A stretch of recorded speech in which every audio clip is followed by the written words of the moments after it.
안녕하세요. 오토교 김정민입니다. 아이오닉5N을 타고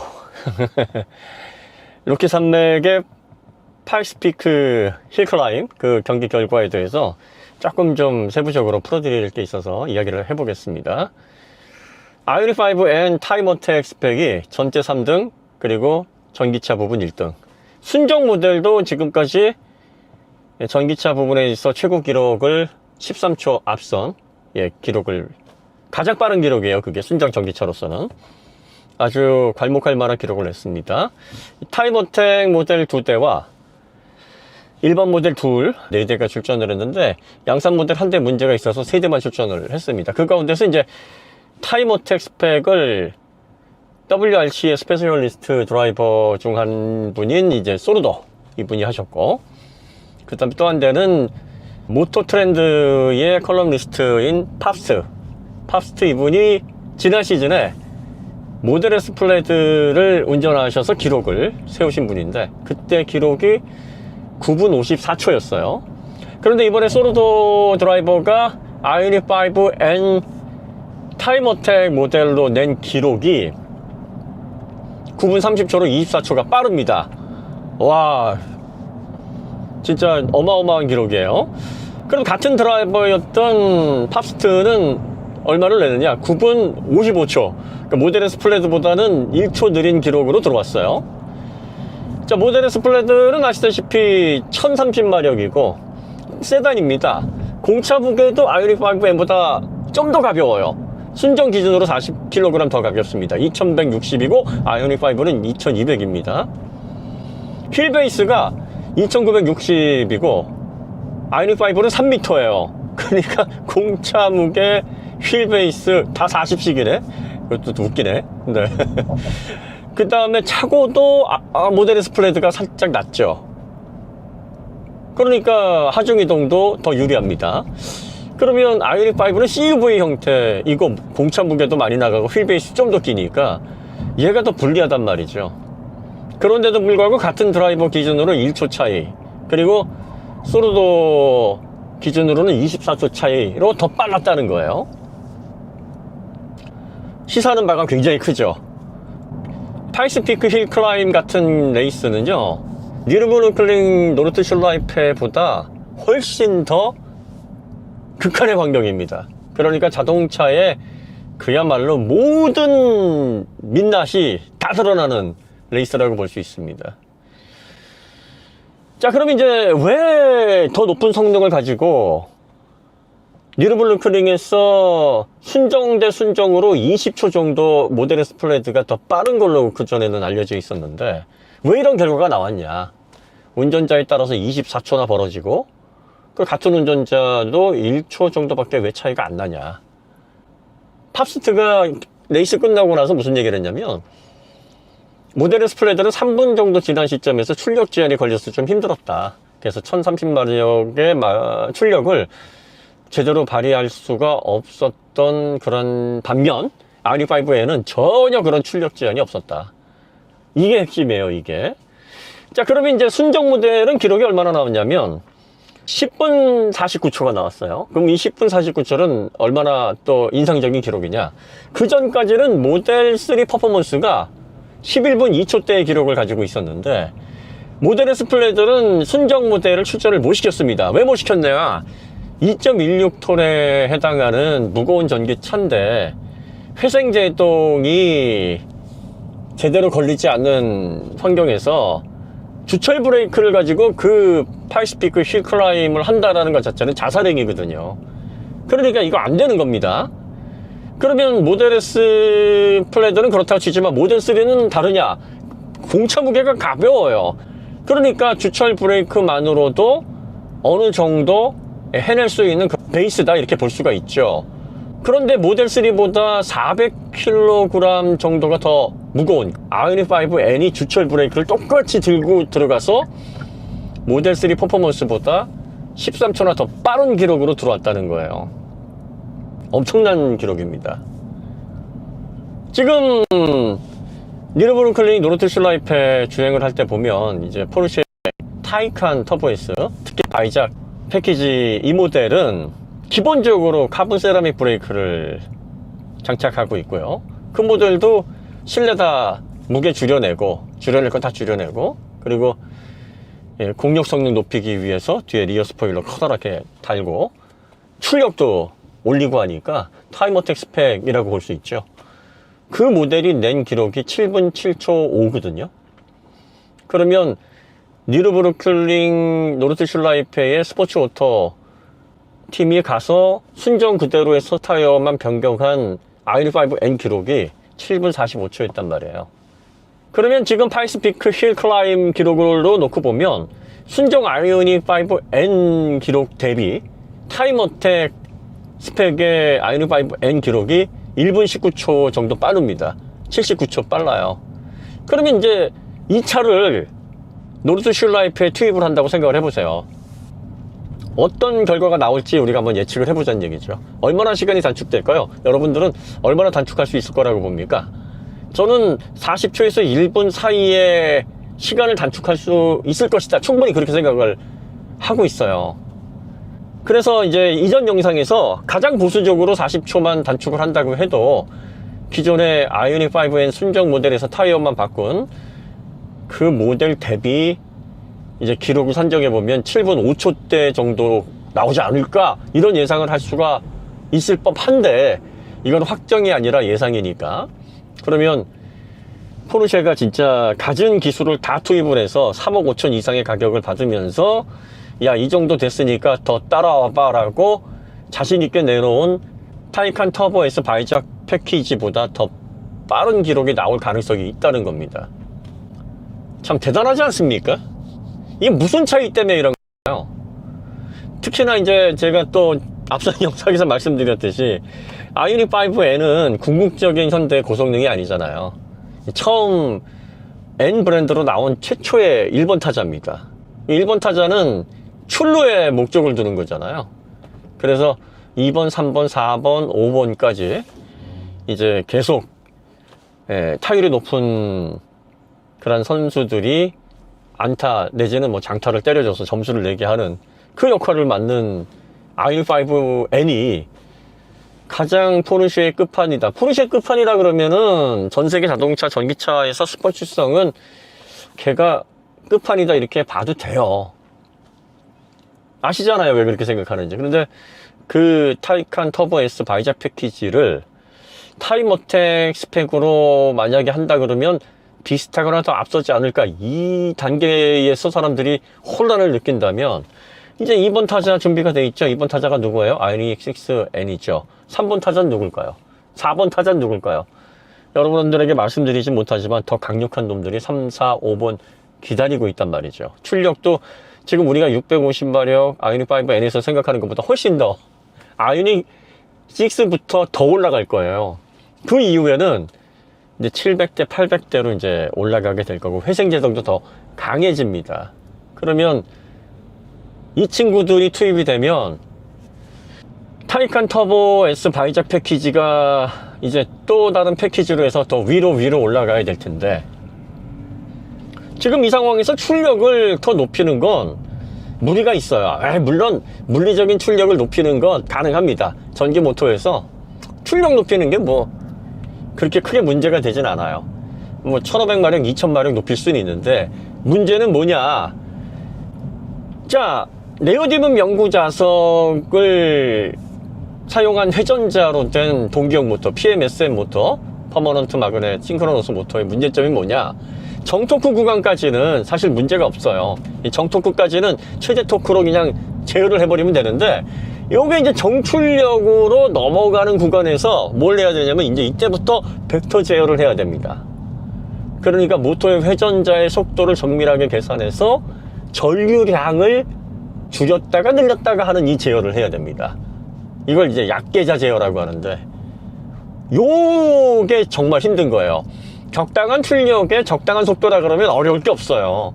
그러니까 PMSM 모터 제어가 어렵지 않다라고 하는 건, 우리가 일상적으로 한 200에서 300 언저리 출력을 얻고 최고 속도도 한 180 정도 내는 전기차라 그러면 뭐 출력 효율 잡아내는 데는 뭐 그렇게 어려움이 없어요. 그래서 PMSM 모터를 그래서 많은 제조사들이 쓰는 건데, 이 모터의 약점이 뭐냐면 이제 고회전 영역으로 가면 이 자속이 조절이 안 된다는 문제 때문에 역기전력, 이게 높은 출력과 효율을 동시에 잡아내는 걸 방해합니다. 그럼 이제 이거를 벡터 제어로 자속을 마치 줄인 것처럼 전류량을 조절해야 되는 거예요. 그것도 아주 정밀하게. 이게 회전수가 높아지고 출력이 높아지면 어려움이 막 제곱으로 늘어납니다. 그러니까 BMW가 WRSM 모터를 쓰는 것도 일상적으로 한 180, 190 요 정도 속도를 내고 한 300마력 딱 그 정도 수준이라 그러면은 PMSM 모터로 했을 거예요. 그런데 500, 600을 넘겨야 되고 막 230, 240 여기까지도 달리는 모습을, 속도를 내는 모습을 보여줘야 되는데, 이 영역이 효율과 출력을 동시에 잡아내기에는 너무나 힘든 영역이라서 그것 때문에 어려운 겁니다. 그러니까 간혹 가다가 WRSM 모터의 제어가 PMSM 모터보다 더 어렵습니다 라고 이야기를 하는 사람 중에 제가 모터 전공자인데요 하는 분들이 PMSM의 그 단순하게 제어하기가 어렵지 않은 일반 대중차 영역만 생각하셔서 그런 거예요. 이게 그 정도를 넘어서게 되면 완전히 헬의 영역, 지옥의 영역으로 들어갑니다. 벡터 제어 해보신 분들은 그거 진짜 할 거 못 된다, 야 그거 진짜 너무 힘들다, 이 얘기를 하시는데, 그러면 그러면 제어하기 좋은 WRSM 모터로 적당히 성능 내면 더 좋은데 왜 안 써? 내구성 확보가 안 되니까. 왜냐면 브러쉬를 써야 싱크로너스 모터처럼 동작을 합니다. WRSM 모터에서 브러쉬를 안 쓰고도 만들 수 있어요. 그런데 브러쉬를 안 쓰고 만들면 이 동기형 모터의 그 효율이 안 나와요. 그냥 유도형 모터랑 비슷하게 효율이 떨어집니다. 그러면 WRSM 모터를 뭐하러 씁니까? 영구 자석을 쓰지 않으면서 동기형 모터의 효율을 내겠다고 해서 개발이 된 게 WRSM 모터인데, 그리고 이 WRSM 모터가 요즘 개발된 게 아니라 개발된 지 오래됐고 발전기로는 이거 많이 씁니다. 그런데 이제 전기차 같은 경우에는 발전기와 달리 회전수가 막 자유롭게 변경되면서 출력을 높였다 낮췄다 계속 이렇게 가변적인 환경에서 출력을 잡아내야 되는데, 효율까지 잡아내야 되는데, WRSM 모터를 연구했을 때 보면 이게 굉장히 제어폭이 넓고 그래프가 참 이상적이다, 이것 때문에 관심을 가졌던 거예요. 근데 뭐든지 실제 차에 적용해 보면 실제 운행 상황에서 이렇게 그래프로 나왔던, 데이터로 나왔던 그 곡선, 그 그래프가 실제 주행 환경에는 반영이 안 돼요. 네오디뮴 영구자석 회전자를 갖춘 동기형 모터가 단점이 많습니다. 대표적인 단점이 이제 자속 조절이 안 된다, 이게 있어서 약계자 제어에 많은 비용과 노력이 들어간다, 이게 첫 번째고, 여기에 고성능 영역에서. 그 다음 이제 두 번째가 높은 열에서 자성을 잃을 수 있다, 이거예요. 그리고 이제 세 번째가 이게 히토류인데 중국에서 많이 가공이 되니까 중국 눈치를 많이 봐야 된다, 이게 이제 세 번째 단점이니까, 야 이거 이렇게 단점이 많은데 이거 안 쓰고 유도형 모터 제어가 뭐 좀 더 약계자 제어 영역으로 복잡하게 안 들어가도 되니까 이걸 SM 모터, 동기형 모터와 유도형 모터의 장점을 딱 결합해서 쓰는 게 WRSM 모터니까 얼마나 이상적이야. 이상과 현실은 다르다니까요. 그럼 브러쉬부터 없애야죠. 아니면 브러쉬를 안 닳게 하던가. 근데 그게 물리적으로 스프링이 슬립 링을 누르고 있는데 어떻게 안 달아요? 뭐든지 설계적인 장점을 다 무력화시키는 게 내구성이거든요. 내구성 안 되면 다 필요 없어요. 그러니까 브러쉬를 쓰지 않고 WRSM 모터를 만들었는데 이게 효율이 퍼머넌트 마그넷 싱크로너스 모터처럼 나오더라 하면 WRSM 모터 시대가 열리는 거지. 어쨌든 이 얘기는 많이 했으니까, 그러니까 이제 퍼머넌트 마그넷 싱크로너스 모터, 동기형 모터를 가지고 이걸 이제 제어를 잘해서 효율을 잡고 성능도 잡아야 되는데, 성능을 높이려다 보니까 인던턴스 높여놓으면 어떻게 돼요? 효율 못 잡거든. 그럼 이제 이걸 회생 제동으로, 그리고 또 약계자 제어로 어떻게든 잡아내야 돼요. 그래서 이제 투스테이지 인버터, 그 전에 계속 듀얼 인버터로만 쓰다가 갑자기 투스테이지 인버터로 쓰려다 보니까 좀 헷갈리는 면이 없지 않아 있어요. 어쨌든 투스테이지 인버터 이 기술을 써야 되는 거예요. 그래서 일상적인 대중차로 활용할 때 지금 아이오닉 5N 노멀 모드로 가고 있는데 보세요. 가속 페달을 조금 밟아도 이게 일상적인 아이오닉 5의 노멀 모델하고 전혀 차이가 없어요. 너무나 편안한 승차감과, 그리고 또 물론 뭐 서스펜션이 좀 단단하긴 하지만 다루기가 너무 편한 거예요. 그러다가 바로 이제 이 M 버튼을 딱 누르잖아요. 그럼 이제 야수가 되는 거야. 깡패가 되는 거야 이때는. 자, 그러니까 이렇게 투스테이지 인버터로 상황에 맞게 조절 폭을 넓히고, 그리고 이제 높은 성능이 필요할 때만 두 번째 인버터가 부스트처럼 작용을 하게 되면 테슬라나 포르쉐나 현대기아의 듀얼 인버터, 투스테이지 인버터 방식으로 조절을 하는 게 아니라 인버터의 전류량을 높여서 고성능을 구현을 하는 거거든요. 이번에 마칸 터보와 그다음 타이칸 터보 S, 여기에 들어가는 인버터가 전류량을 높여서 고성능을 구현하는, 마칸 4에는 480A에 해당하는 펄스 인버터가 탑재가 되고, 터보 모델에는 900A의 펄스 인버터가 들어가는데, 요게 이제 기존의 타이칸 터보 S보다 더 높아진 거예요. 그러니까 페이스리프트 되기 전에 타이칸 터보에는 600A의 펄스 인버터가 적용이 됐는데, 요걸 이제 타이칸도 900A로 높인 겁니다. 이렇게 되면 그냥 일상 영역에서의 효율은 이제 포기하겠다, 뭐 그런 얘기가 되는 거예요.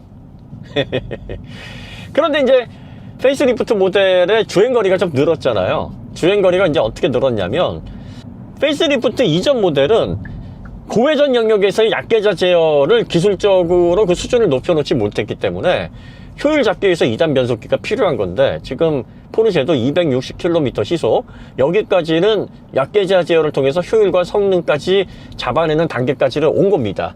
그래서 마칸에서 2단 변속기를 안 쓰고 260km, 그리고 650마력에 가까운 출력을 그래서 발휘를 하게 한 거예요. 그러니까 기본적으로 타이칸에도 그 기술이 그대로 들어갔을 테니까 전반적으로 연비 측정하는 영역에서의 전비는 좀 더 잘 나올 수 있는 그런 기술 확보는 된 거죠. 여러분들이 이렇게 생각하시면 됩니다. 하지만 이 투스테이지 인버터 기술과, 그리고 퍼머넌트 마그넷 싱크로너스 모터의 약계자 제어, 이 부분에 있어서 앞서가지 못하는 기술력을 확보하지 못한다 하면 고성능에서 여러 가지 문제점들을 안게 되고, 결과적으로 출력만 높여도 좋은 기록을 내지 못하는 그런 결과로 귀결이 되는 거예요. 그 다음에 이게 1000마력대 전기차들이 왜 서킷에서 600 중반밖에 안 되는 아이오닉 5N을 막 떨쳐내질 못하냐면, 가장 중요한 요소가 회생제동입니다. 이 회생제동, 저번 시간에도 저희가 말씀을 드리면서 회생제동을 0.6G 이상으로 걸어서 강하게 줘봤더니 배터리 온도가 오히려 떨어지더라, 이걸 발견했다, 이 얘기를 드렸잖아요. 그러니까 이건 일상적으로 우리가 공학에서 생각하는 그런 기본적인 원리와 좀 다른 현상인 거예요. 충전을 하게 되면 배터리는 열이 올라가게 돼 있습니다. 근데 오히려 강하게 회생 조정을 거는데 이게 어느 시점에서 계속 떨어지는 게 아니라 쭉 오르다가 일정 시점에서 다시 떨어지는 현상을 보이는 거예요. 그러니까 회생 제동을 더 강하게 걸어보면 좀 더 발열 제어, 배터리의 셀의 열 제어를 우리가 생각했던 것보다 더 원활하게 할 수 있지 않을까 해서 지금 현대기아 그룹이 회생 제동에 결과적으로 올인을 해야 되겠구나, 이런 생각으로 계속 회생 제동을 높이고 효율을 잡는 그 부분에 박차를 지금 가하고 있습니다. 아이오닉 5N에서 0.6G 걸고 있는데, 지금 타이칸 터보 S에서 걸려있는 0.4G가 다른 제조사들은 최대치란 말이에요. 그러니까 배터리 셀을 이 회생 제동을 강하게 걸어서 낮추는 그 기술 영역까지 지금 들어가 있지 못하니까, 회생 제동을 통해서 배터리 전력 수급을 하면서 배터리의 열이 오르고, 이게 결국은 출력 제한을 거는 가장 큰 장애가 돼서 제대로 된 뭐 1000마력, 1100마력을 못 내게 하는 발목을 잡는 요소예요. 지금 이러한 아이오닉 5N의 장점, EGMP를 기반으로 한 현대 기아그룹의 고성능 전기차의 핵심 기술, 이걸 압도를 하지 못하게 되면 아무리 출력을 높여놔도, 아무리 뭐 카본 세라믹 브레이크로 막 떡칠을 해놔도 완벽하게 꽁무니에서 아이오닉 5N을 떨칠 수가 없어요. 아이오닉 5N도 못 떨치는데 그 다음 타자들은 어떻게 감당을 하겠냐고, 감당할 수 있겠냐고. 감당 못해요. 아이오닉 6N 또 그 뒤에 나올 고성능, 네. 그러면 이제 뒤처지는 모습을 보이게 되고, 사실 대중차 영역에서는 현대가 더 기업 규모도 크고 또 산업적인 가치 면에 있어서 대중들에게, 소비자들에게 가치 있는 모델들을 제공하는 그런 브랜드긴 하나, 모터스포츠라든지 초고성능 영역에 있어서는 포르쉐의 경쟁 상대라고 볼 수 없었잖아요. 그동안은 갖다 대면 막 어디다 현대를 갖다 대라고 분노하는 사람이 있을 만큼. 그런데 앞으로 전기차 영역에서는 포르쉐가, 이런 말씀 드려서 그렇지만 개망신을 당하는 환경, 그런 상황이 벌어질 수 있어요. 포르쉐로서는 개망신이지. 현대는 급하게 서두를 이유가 없어요. 왜? 이런 CUV 형태, 제가 조기축구 복장이라고 얘기를 했는데 그렇잖아요. 예, 일상적으로 4명이 타고 5명이 타도 돼. 이렇게 여행을 가는데 전혀 불편함이 없는 일상적인 이런 대중차의 특징과 초고성능의 영역, 타이칸 터보 S를 막 압박할 수 있을 만큼의 그 엄청난 악동 같은 주행 성능을 한 대로 합쳐놨단 말이에요. 그리고 주행거리도 어느 정도 나와. 이걸 가지고 이제 부산 내려갈 텐데 전비 테스트를 일상 영역에서 하게 되면 투스테이지 인버터가 과연 아이오닉 5 일반 모델처럼 얘 전비를 뽑아낼 수 있을까? 이제 그걸 우리가 볼 거란 말이지. 승차감이나 다루기 쉬운 특성은 말할 것도 없고, 타이칸 터보 S 이렇게 다루기 쉽지 않아요. 이렇게 부담 없이 마트까지 막 이렇게 아무 생각 없이 가져가기에는 이게 좀 부담스러운 게 있다고. 아직까지는 내연차보다는 그래도 편하지만, 그러니까 이런 제어가 핵심이라는 겁니다. 그리고 이걸 기반으로 앞으로 계속 버전업을 해나갔을 때 현대기아그룹이 선보이는 전기차의 가치, 그리고 또 브랜드 밸류, 이런 것들의 이동이 분명히 일어나게 됩니다. 지금까지 포르쉐가, 또 BMW가, 독일 기업이 자동차 산업에서 주도적인 역할을 했고 프론티어로서 각광을 받았고, 그래서 2000cc 모델에도 6천, 7천, 심지어는 8천까지도 지불해도 괜찮아 라고 소비자들의 지갑을 열 수 있었던 건, 기술 분야에 있어서 그 어떤 브랜드도 범접할 수 없는 결과물들을 통해서 사람들에게 만족감과 그리고 경탄, 또 믿음, 이런 걸 주었기 때문이에요. 그런데 대중차 만들던 브랜드에서 그것도 일반 소비자들, 또 직장 다니는 그런 셀러리맨도 접근 가능한 아이오닉 5N을 막 2억 5천, 막 3억, 3억 5천 이런 모델이 큰 격차로 따돌릴 수 없을 정도로 근접한 스포츠성으로 따라잡힌다면, 혹은 오히려 더 아이오닉 5N이 더 나은 결과를 낸다, 이런 모습을 보여준다 그러면 지금까지 브랜드에서 그 밸류를 높여주는 그 후광이 없어져 버리는 겁니다. 뭐 브랜드에 대한 관성, 그리고 또 과거의 역사의 어떤 화려함, 기여도, 업적, 이런 것 때문에 단시간 내에 그게 꺾이진 않겠지만, 제가 볼 때는 5년 이상 그게 유지되기 어려울 거예요. 길어야 한 5년? 네. 그 이후에는 지금과 상당히 다른 포지션으로 밑으로 내려갈 수밖에 없어요. 그렇지 않겠습니까?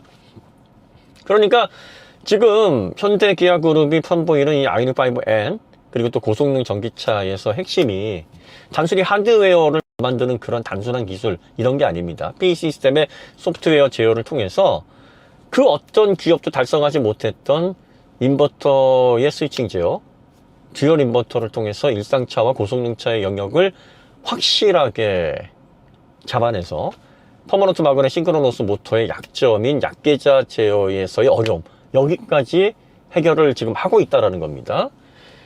그리고 이제 보통 영구자석 로터가 고열에 약하기 때문에 뭐 150도만 돼도 자석을 잃어버리니까 이거 문제다라고 하시는데요. 네오디뮴 영구자석에서 열에 약한 문제를 해결하기 위해서 디스프로슘이라는 이제 히토류가 있는데 이걸 섞어요. 그래서 열 저항성을 높이면 최대 180도까지도 버틸 수 있는데, 지금 이제 전기차에 들어가는 아이오닉 5N에 들어가 있는 회전자가 최대 180도까지도 견딜 수 있는 열 저항력을 가지고 있습니다. 그러니까 이제 150도 이상서부터는 그래도 위험할 수 있으니까 그래도 위험한 거 아니냐라고 하시는데, OBD2 꽂아서 이렇게 보시면은요, 일례로 그 뭐 미샤 주행한 결과를 이렇게 쭉 보시면 모터 온도가 후륜 강력하게 부하를 받았을 때 최대로 올라가는 게 100도예요. 150도 근처도 안 갑니다. 전혀 걱정하실 거 없어요. 어떤 분들은 뭐 80도에서도 자성을 일부 잃는다 그러는데 안 그래요. 예, 이거 그렇게 허술하게 쓰는 거 아닙니다. 그러니까 네오디뮴이 열에 약하다, 이거는 그냥 잊으시면 됩니다. 그럼 뭐 이야기할 것도 없고, 가장 이제 어려운 게 벡터 제어예요. 영구자석 로터에서. 근데 이거 지금 현대기아가 참 잘하고 있어요.